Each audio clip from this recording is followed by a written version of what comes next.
ನಮಸ್ಕಾರ. ಇದು ನಾವಿಲ್ಲಿ ಇಂಡಿಯನ್ ಇನ್ಸ್ಟಿಟ್ಯೂಟ್ ಆಫ್ ಎಜುಕೇಷನಲ್ ಥಿಯೇಟರಲ್ಲಿ ಪಪೆಟ್ ಫೆಸ್ಟಿವಲಲ್ಲಿ ಇದ್ದೀವಿ. ಒಂದು 10 ಜನ ರಿಜಿಸ್ಟರ್ ಮಾಡಿದ್ದಾರೆ ಇದಕ್ಕೆ. ಎಲ್ಲರೂ ಡಿಫ್ರೆಂಟ್ ಪಾರ್ಟ್ಸ್ ಆಫ್ ಇಂಡಿಯಾಯಿಂದ ಬಂದಿದ್ದಾರೆ. ನಾನು ಮೈಸೂರವಳೆ, ಬಟ್ ದೆನ್ ನಾನು ಸೋಷಿಯಲ್ ಸೈನ್ಸ್ ರಿಸರ್ಚರ್ ಆಗಿ US ಅಲ್ಲಿ ತುಂಬ ವರ್ಷ ಕೆಲಸ ಮಾಡಿ ಬಂದಿದ್ದೀನಿ ಇವಾಗ. ನನ್ನ ರಿಸರ್ಚ್ಗೂ ಆಮೇಲೆ ಇದಕ್ಕೂ ಸುಮಾರು ಇದು ತಾಳಮೇಳ ನೋಡ್ತಾ ಇದ್ದೀನಿ ನಾನು.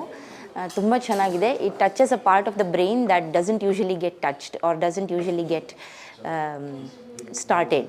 ಸೊ ಹಾಗಾಗಿ ತುಂಬ ಕ್ರಿಯೇಟಿವಿಟಿ ಎಲ್ಲ ಆಚೆ ತರ್ತಾ ಇದ್ದಾರೆ. ತುಂಬ ಜೀವನ ಮಾಡೋ ಇದನ್ನು ವ್ಯಾಲ್ಯೂಸ್ನ ಎಷ್ಟೊಂದು ಬೇರೆ ಬೇರೆ ಮರ್ತೋಗಿರೋದನ್ನೆಲ್ಲ ಹೇಳ್ತಾ ಇದ್ದಾರೆ. It's very interesting and it's very fun. ತುಂಬ ಎಂಜಾಯಬಲ್ ಆಗಿದೆ. ಎಲ್ಲ ತುಂಬ ಜನ ಬೇರೆ ಹಿಮಾಚಲ್ ಪ್ರದೇಶದಿಂದ ಚೆನ್ನೈವರೆಗೂ ಎಲ್ಲ ಕಡೆಯಿಂದನೂ ಬಂದಿದ್ದಾರೆ ಜನ. ಎಲ್ಲರೂ ಒಟ್ಟಿಗೆ ಕೆಲಸ ಮಾಡ್ತಾಯಿದ್ದಾರೆ. ಸೊ ಕೊಲ್ಯಾಬ್ರೇಷನ್ ಆಗ್ತಾಯಿದೆ ಆ್ಯಂಡ್ ತುಂಬ ಮಾತುಕತೆ ಆ್ಯಂಡ್ ಹಂಗೆ ಮಾಡೋಣ ಹಿಂಗೆ ಮಾಡೋಣ ಆ ಥರ ಎಲ್ಲ ಫ್ರೀ ಬಿಟ್ಟಿದ್ದಾರೆ. So it's very enjoyable and it's very nice.